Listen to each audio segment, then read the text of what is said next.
Cheers for inviting me to this very nice conference in this beautiful city. And especially on happy occasion for a conference for Wolfgang Mayer's 80th birthday. So happy birthday. This is my second time in Florence. I was here 57 years ago.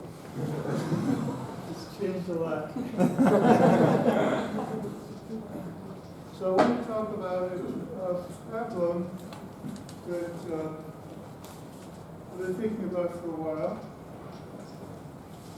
It's when you have many situations where you look at Riemannian quotients of homogeneous spaces. For example, surfaces of constant negative curvature. And or you look at locally homogeneous Riemannian differential manifolds, and you want to see if they are quotients of Riemannian homogeneous spaces. So what I want to talk about is looking at quotient of Riemannian homogeneous spaces and seeing when they also are homogeneous. So let's see if I can get the directions right on this.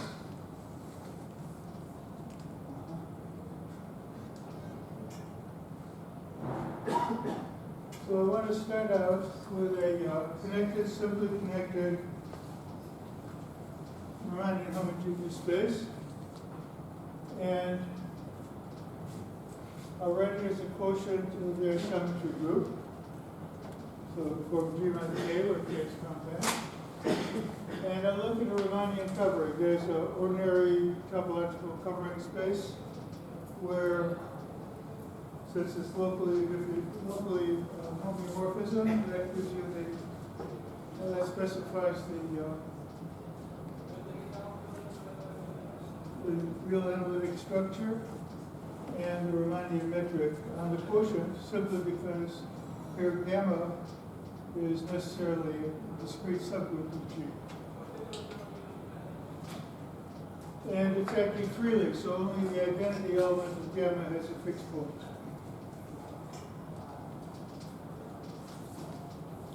So now the problem is, given M, and as a quotient by their symmetry group, when is the quotient M mod gamma homogeneous? That seems to be an innocuous question.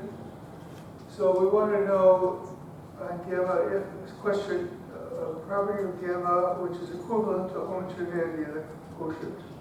Now, one direction is rather trivial. Let me try to indicate it on the board. Suppose you have a metric space.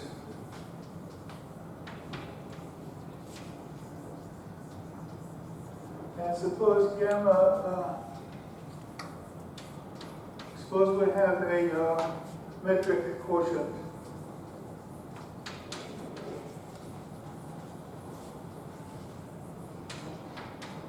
And suppose that that quotient is homogeneous.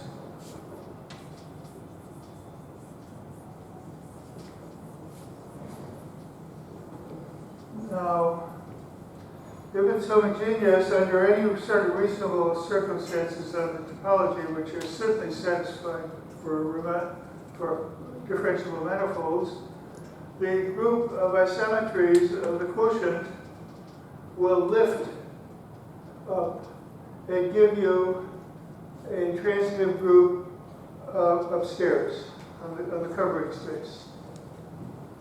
And so now you'll have G inside the covering space, which preserves the covering. When you think about it, what that means is that G sends fiber to fiber.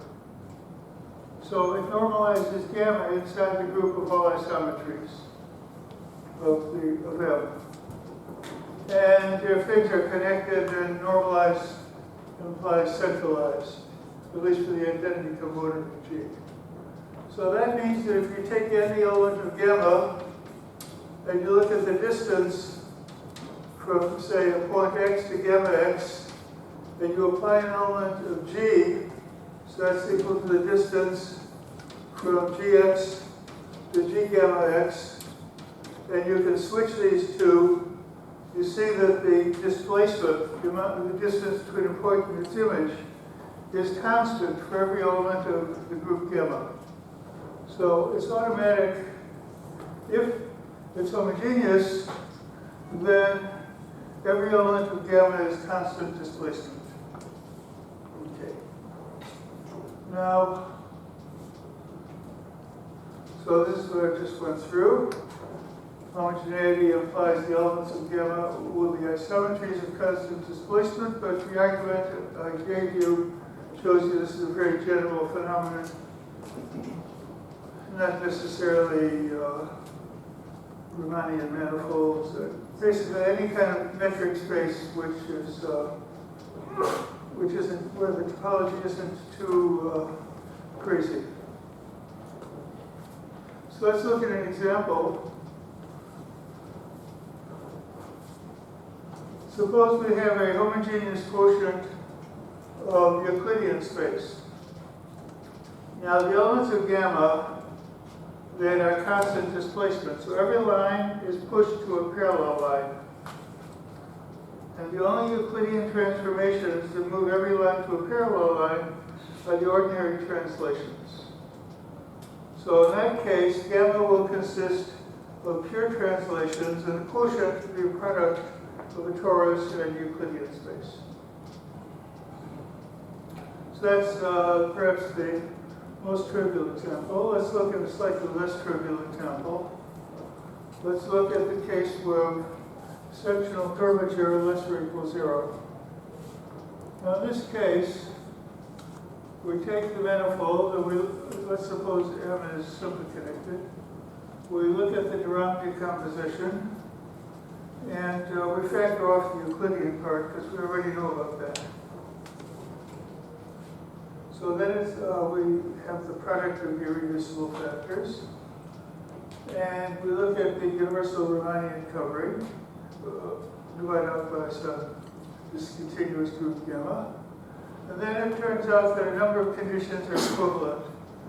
I'll go into the argument later, but for the moment, this is the statement. One is that the quotient is homogeneous. Another is that every element of gamma is constant displacement. Another is that every element of gamma is bounded displacement. Again, if you think about Euclidean space, if you have bounded displacement, every line does have to go to a parallel line. There'll really be a constant displacement. And another is that gamma just is pure translations along the Euclidean vector. Okay, now let's look at a slightly less trivial example. Let's take the usual round sphere in Rn, and we look at a finite group of fixed point free isometries, so we have a spherical space form.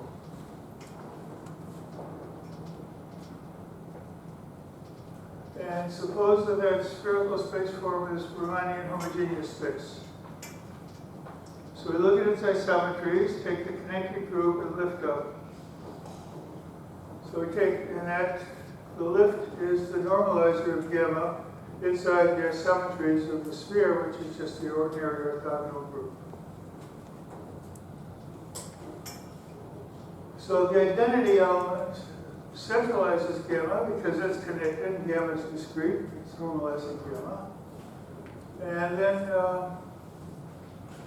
it centralizes gamma and it's transferred on the sphere. So it's irreducible on the ambient Euclidean space.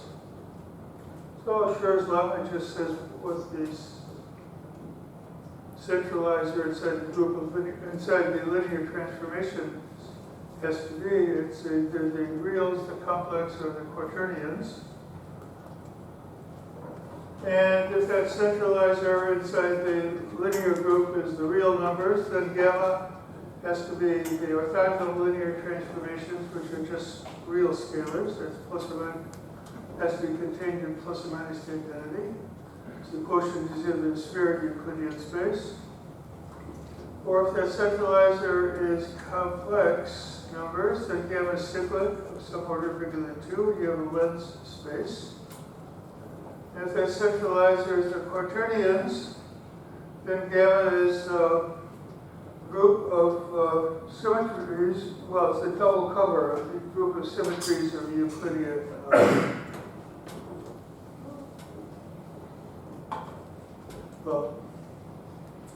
So it's either binary dihedral group or binary tetrahedral group or binary octahedral or binary icosahedral. That's a double covering of the symmetry group of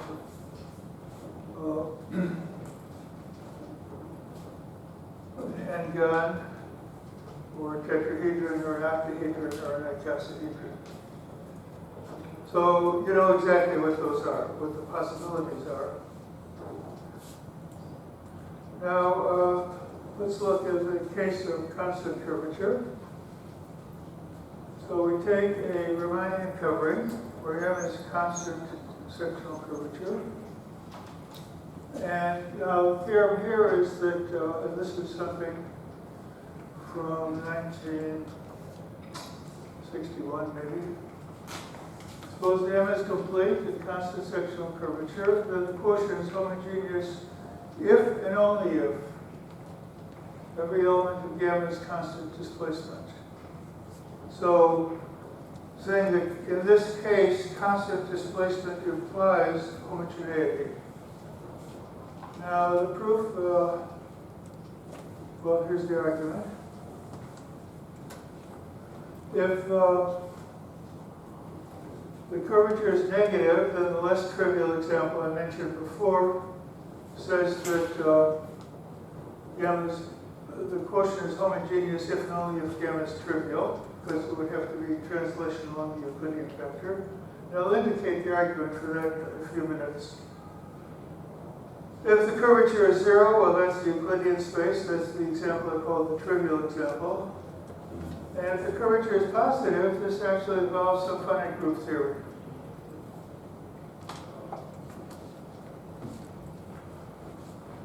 So you have to do an induction on the structure of gamma. Basically, the constant displacement comes down to looking at the eigenvalues, well, assuming that you're excluding plus or minus the identity. And they have to come in pairs, lambda bar. Or if you prefer, e to the I of theta, e to the minus I of theta. And then an induction, if gamma is not if gamma is polycyclic, you can just do it directly. Otherwise, if gamma is solvable, you have to do some sort of induction. And if gamma is not solvable, you have to look at the structure of these groups as subgroups and do an induction. Anyway, it's relatively straightforward group theory, but it is group theory, finite group theory. So for constant curvature, two are equivalent. At that point, it's a reasonable conjecture that you don't need constant curvature here, that this is some general fact. But how to prove it? Well, if you have a Riemannian symmetric space, here's how you prove it. You look at the universal Riemannian covering. Suppose it's symmetric. And then the statement is that this converse also holds. If every element of gamma is constant displacement, then the quotient is homogeneous. And the first reduction is the de Rham decomposition. We see the constant displacement isometries break up as products along the de Rham decomposition.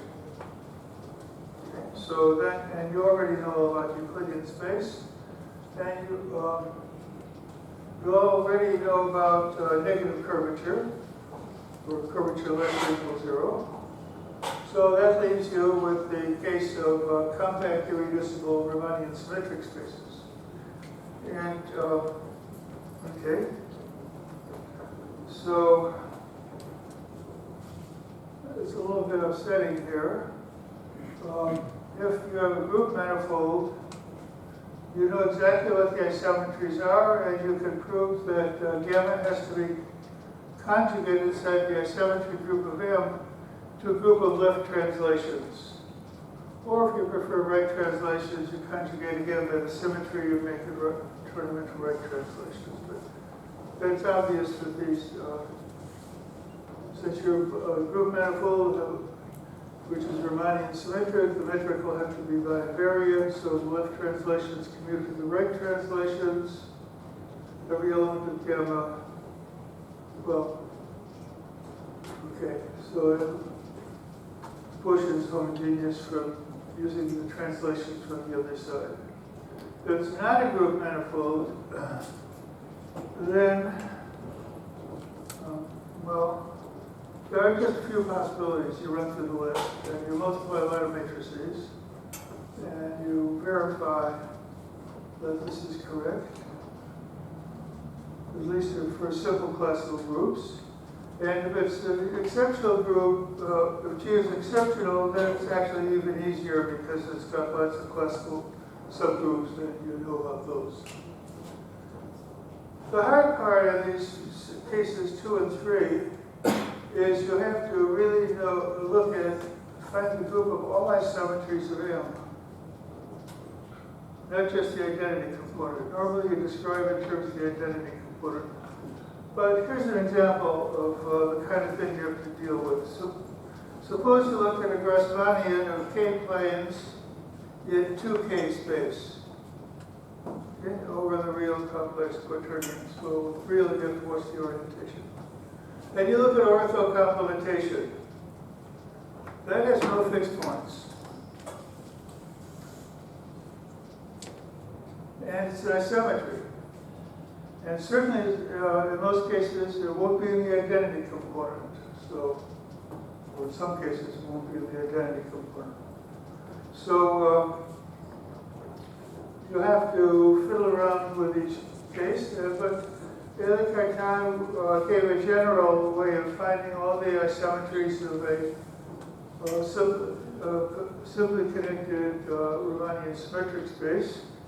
You take the group you think of, the group generated by the transvections, and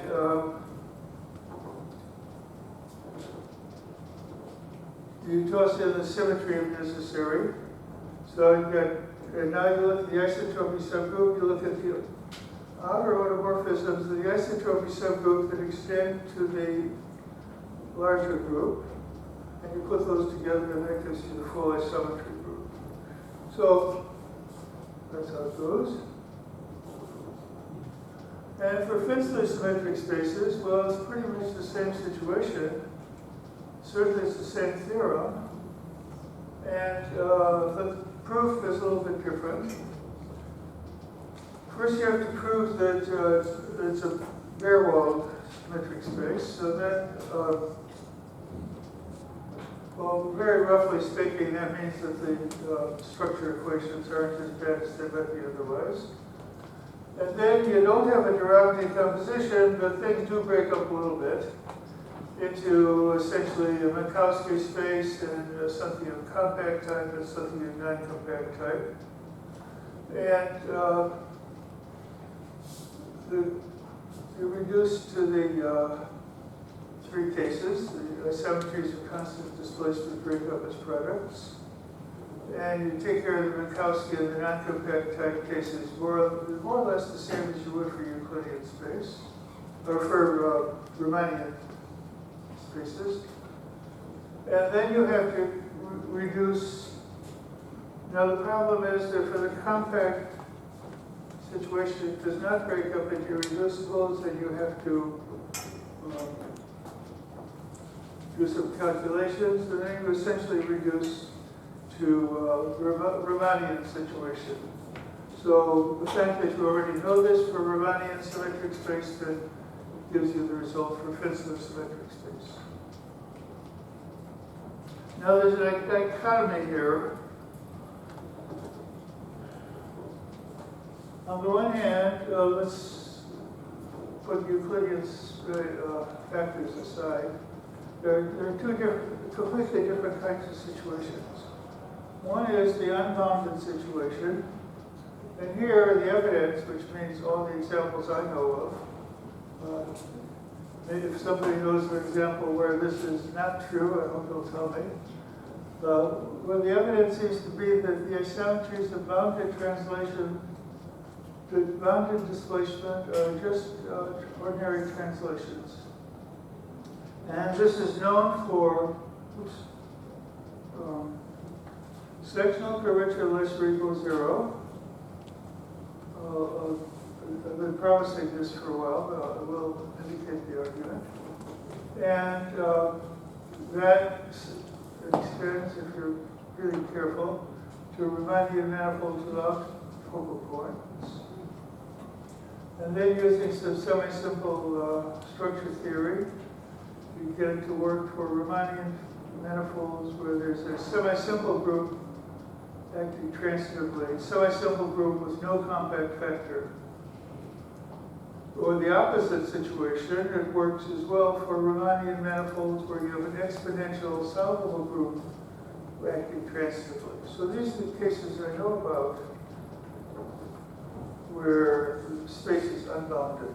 And each, well, there's another case. So let's look at how this works. Sorry.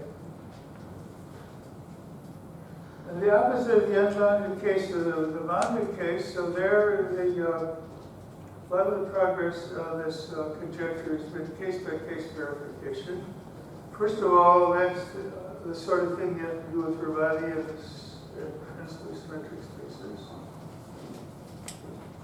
And then, well, actually, I should have deleted that because I looked at the paper and I can't understand it.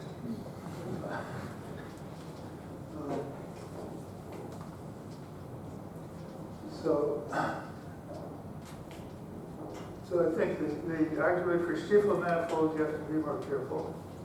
But it does work for certain kinds of things I'll call twistor bundles.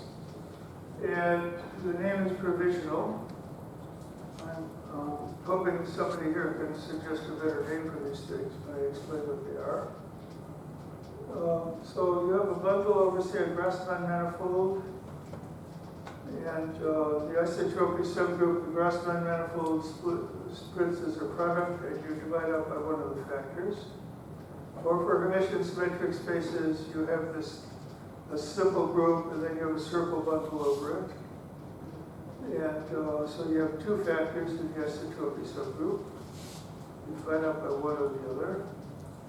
And for quaternionic symmetric spaces, you have an SU2 factor in the isotropy group. And you can divide up by that or by the other factor. And then there are nearly Kähler spaces where you have an SU3 factor, or 5 symmetric space where you have an SU5 factor. So in these cases, you know what's going on. So let's look at an example. So we look at M equal G mod K, symmetric space. N equal G mod K. K is broken up as a product of two pieces. And usually you look at M as G mod one of those pieces, that's fibered over. And you use the normal Riemannian metric from G. The metric given by bi-invariant metric on G. And you have a finite subgroup of the center of G times the second factor, the one that corresponds to the fibration. Now this acts, the center acts as multiplication, and the other factor acts from the right. But the K2 commutes with the K1 because the local direct product. And so you move it to the other side. And this is isometric, and it centralizes the action of G, which is transitive. So the quotient is homogeneous. So in these cases, when you have this sort of vibration over a Riemannian symmetric space where the isotropic group breaks up as a product, or a three-symmetric space like E6 mod A2, A2, A2, or five-symmetric space like E8 mod A4, A4. Then you get this kind of fibration. And I'm calling it a, I'm thinking of it as some sort of generalized twistor fibration because I don't know a better name for it. Anyway, here's the ideas of some of the proofs. If you have a sectional curvature less or equals 0 in an isometry of bounded displacement, you take a geodesic and you apply the bounded displacement isometry to it. So the distance as you go along that geodesic distance between a point and its image is bounded. And now you put in some geodesic segments, and you check that the strip you get joining the two geodesics is flat and totally geodesic submanifold. So your isometry has to be ordinary translation along the Euclidean factor of M. And so what you end up with is that if M is homogeneous and you have a Riemannian covering, the condition is that, well, this is part of the hypothesis. The sectional curvature less or equals 0. Then every isometry is bounded displacement, is constant displacement. Your discrete group is just ordinary translations along some Euclidean factor of the gravity composition. Now, if you're looking at the argument where you have a non-compact simple group, say, and a bounded automorphism, then the automorphism has to be identity, and it's basically the same argument, only use one parameter subgroups instead of geodesics, but it's really the same thing. So from that, if M is G mod K, G semi-simple without compact factor, then again you get this, we call it a conjecture, homogeneity conjecture, that if you're dividing out by a discrete group of isometries of constant displacement, then the quotient will be homogeneous. And if the group is exponential solvable, you have a bounded isometry, then you have to use a little bit of algebraic structure of the nilpotent group. And that includes the case of nilpotent groups. So that's roughly how you proceed in dealing with some of those special cases.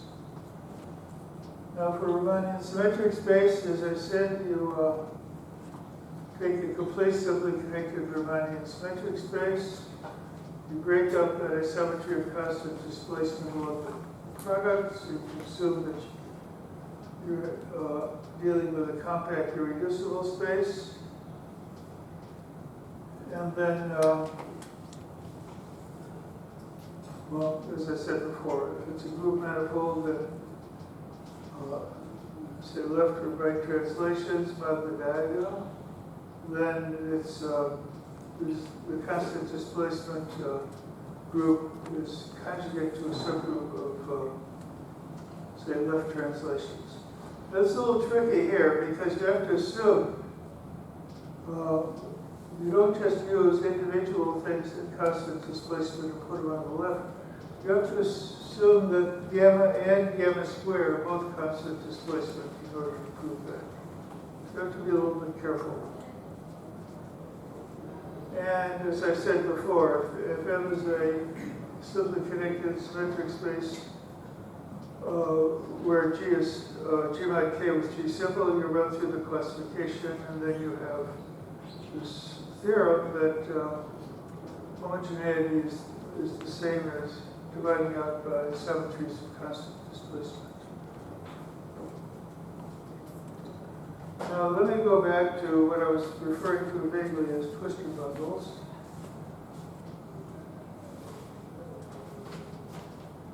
So there's a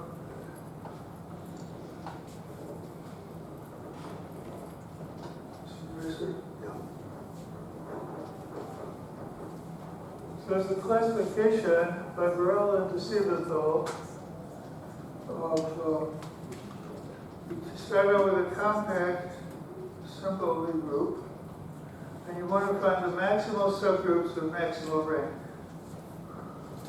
And here's how you do it.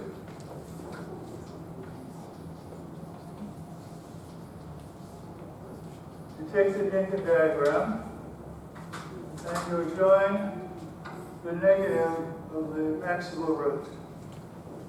And then you write down the coefficients of these simple roots in an expression of the maximum root as a linear combination of simple roots.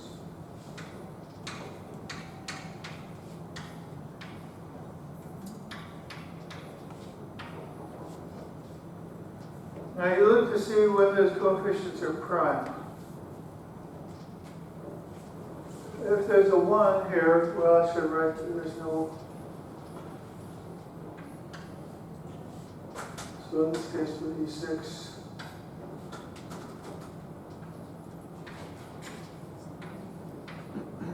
If there's a 1, you don't do you keep away from the negative of the maximal root, and you just suppress that root, and you get the semi-simple part of, well, you look at the centralized of the one parameter group, essentially corresponding to that 1, and that gives you a subgroup where the quotient is Hermitian symmetric. If you have a 2, you leave minus the maximal root in there, and then you cross out the 2, and that gives you the Dinkin diagram of the K, where G mod K is symmetric but not Hermitian symmetric, the equal rank. So in this case, there's an A1 left over, and these correspond to actually the quaternion symmetric spaces.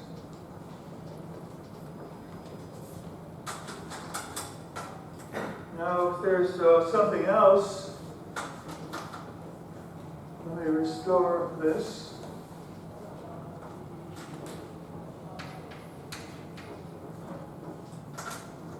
Here's another prime that corresponds to E8 mod SU5, SU5. So that's a 5 symmetric space. Those two SU5 factors share a common center, which has generated by an element of order 5. And again, that gives you a maximal subgroup of maximal rank inside P8. Or if you knock out a 3 instead,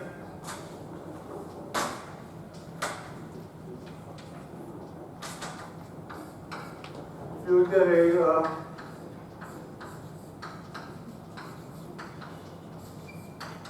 newly Cayley manifold, 3 symmetric space. Okay? In these cases, all these cases, as long as you don't knock out something at the end, the group you end up with has a factorization like this K1, K2, with both factors of positive dimension. And which is K1, which is K2, I don't know, you can always change your mind, doesn't matter. And you divide out by one of them. So you get a fibration, and these are normal homogeneous spaces. This is a Riemannian submersion. Now you look at now you have to find the isometry group.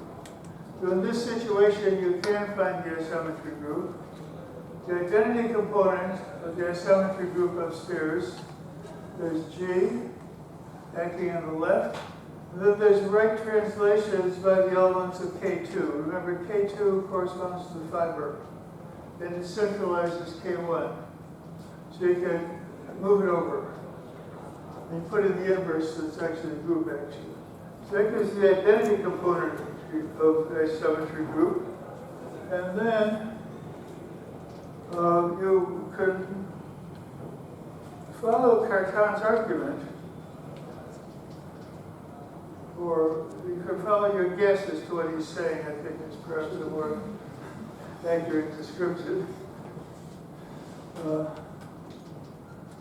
And you look at the outer automorphisms of G. You look at the automorphisms of G, which preserve K1 and give you outer automorphisms there.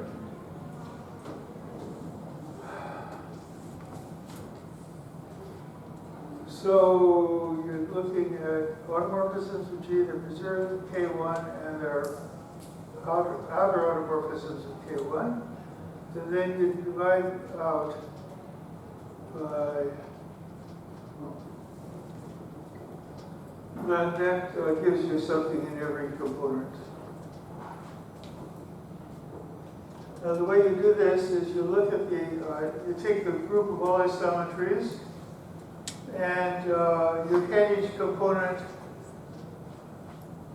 by looking at, you stay in the same component, but you can assume that your element representing that component preserves the base point. And then you have to prove that it preserves the fiber. The way you prove that it preserves the fiber is you have to first prove that every isometry, the fiber is spanned by the killing field, vector fields of constant length. So that's invariant under any isometry.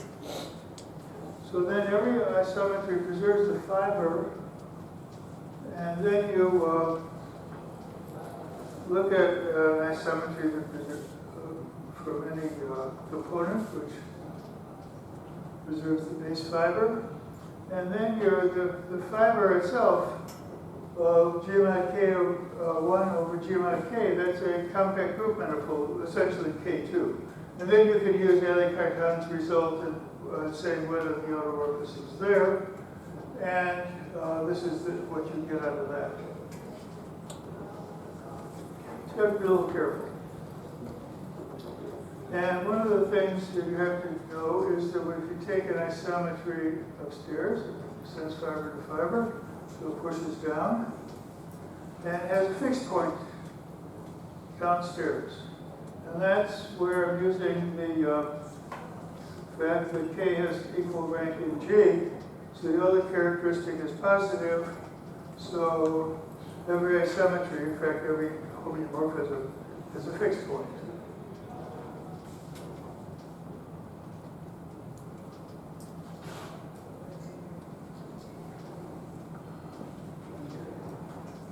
So in this sort of situation, you can prove this, I guess I should call it a conjecture, that if you have a Riemannian covering, one of these situations, then it's equivalent to say you divide out by constant displacement, or to say that you're dividing out by a subgroup of left translations central in G by right translations from that second factor K2, or that the quotient is homogeneous.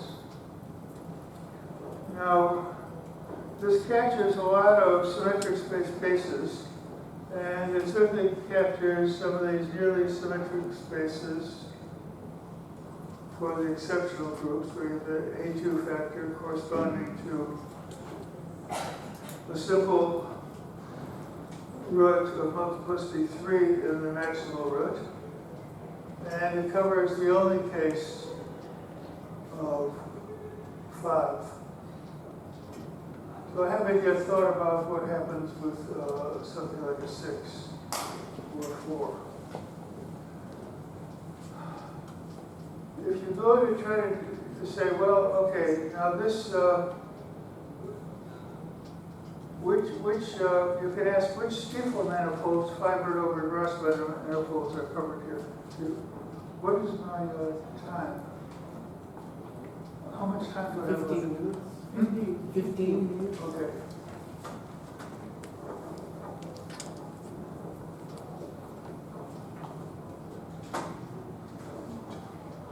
should say this business is a bit of a work in progress. Well, before I talk about the steeple manifolds, let me see what happens if you try to go to the non-compact versions of these things.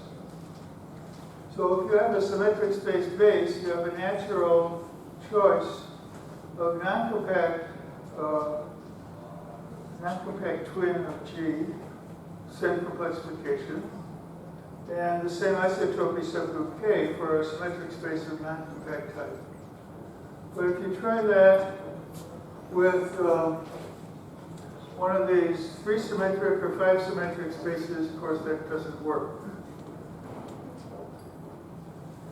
So there the best you can hope for is some sort of pseudo-Riemannian structure.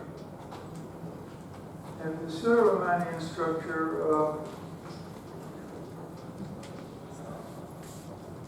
that's getting pretty close to something that Fabio and Ming Xu and I were thinking about, where you can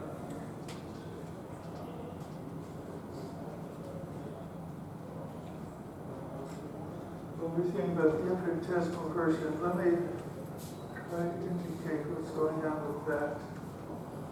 So I've been looking at, I'll put a tilde on.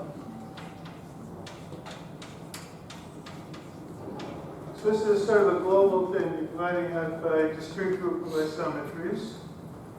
But there's an infinitesimal version for isometries of constant displacement, which would be Killing vector fields of constant length.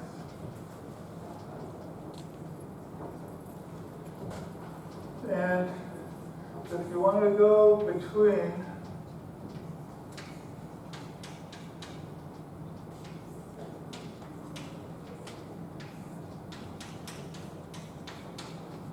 a compact symmetric space that's non-compact dual, what you're going to have is the Lie algebra on the compact one will correspond to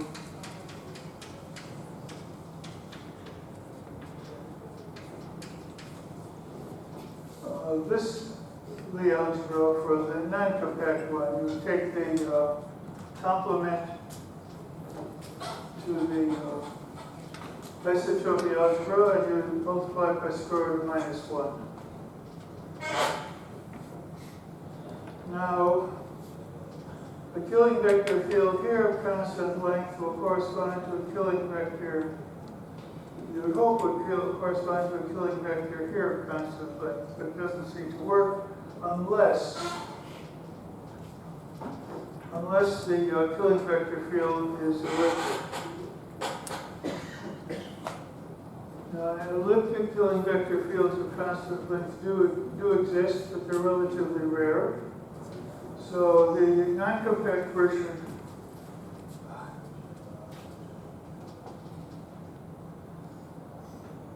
they didn't wait too long on this.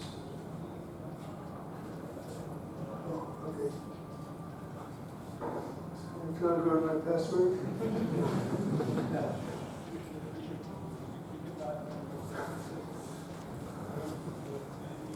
So the non-compact version of the Killing vector fields of constant length is very limited in scope.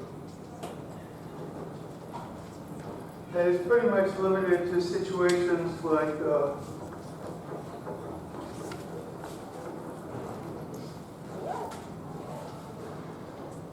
where you have, say, SO 2n mod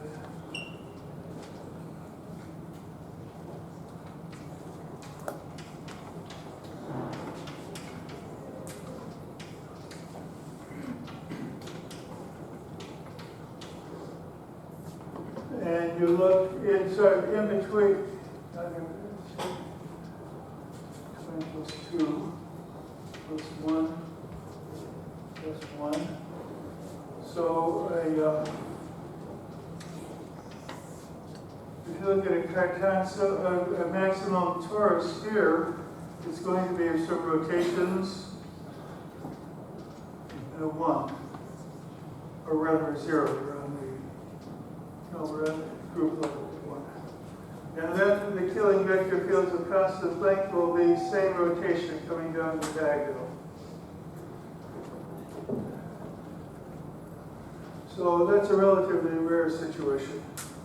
And so to go to the non-compact dual in this sort of situation usually doesn't work. First, you have to go to, first of all, you limit to symmetric spaces as a base. And second, there usually are no killing vector fields of constant length. And when there are, there's a difference in rank, and this simply doesn't apply. Okay, let me get back to what I was trying to talk about with the Riemannian manifolds and the Differential manifolds. So the first example that comes to mind of this product situation is where you have a Riemannian manifold, let's say SO of K plus L, SO K plus SO L. And so this would be, say, K planes in R K plus L. And here you have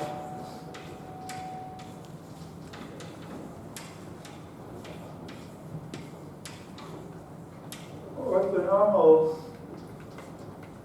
frames besides K. And the projection is you look at the span of the frame. It's not a full frame, it's just spanning a k-dimensional subspace. So this is the Stiefel manifold, and this is the Grossman manifold.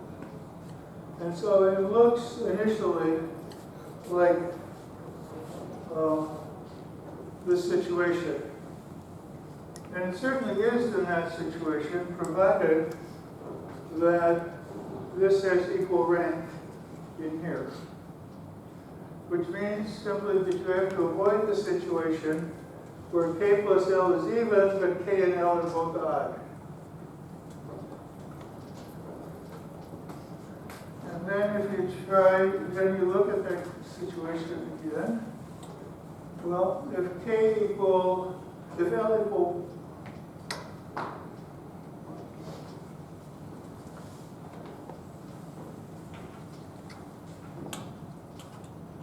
K plus L is even and L equal 1, then nothing's happening. And you're just looking at the spherical space forms as the quotient manifolds. You know exactly from what I said about constant curvature, which of those give you homogeneous quotients. So if you assume that K and L are both bigger than 1, and that you're avoiding the situation where K plus L is even and K and L are both odd, then you're in this situation. But if K plus L is even and K and L are both odd, then you try to imitate the arguments here. You run into the problem of taking an isometry. Well, you run into the problem of finding the isometry group of M tilde. So you know it contains the left translations by this group and the right translations by this other factor, but you don't know what else you've got. And as far as I know, there are no tools available for saying what you got. So that indicates, so once you're in that situation, you don't really know how to push isometries down, and you don't really know how to reduce things to looking on the fiber where you know something about the isometry group from the result of Cartana. So what's the missing ingredient in this whole story really is just given a Riemannian homogeneous space, find a group of all isometries. And so Quotient did this for symmetric spaces, and this kind of tricks I described here, using Quotient and using Brose and Siebenfeld, work for some other spaces as well. But in general, one doesn't really know how to proceed. Okay, so maybe I should stop now.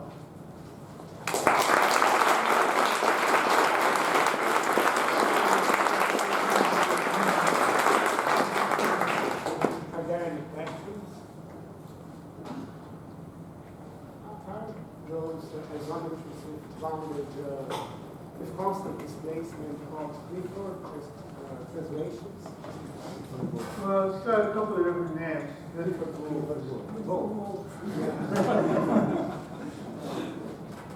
Yeah, so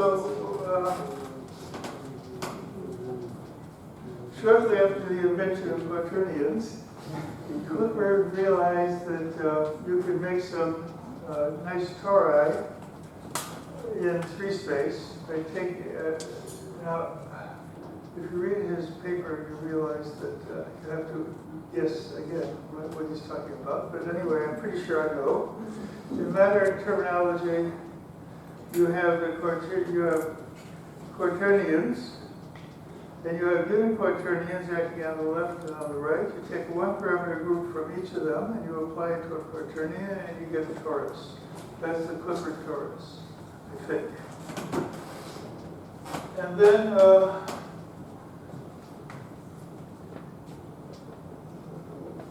there was a rather confused situation on spherical space forms.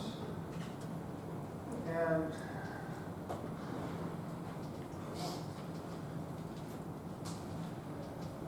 for a while, people thought that the only spherical space forms could be obtained were by doing this sort of thing, multiplied by quaternions on one side or the other. Then that was straightened out by Hopf. But when then Hopf's student, Grasso, tried to solve the spherical space form problem, he referred to the ones with constant displacement as Clifford translations. And then after I proved this thing about symmetric spaces, and people started sticking my name on it. So. Any other questions?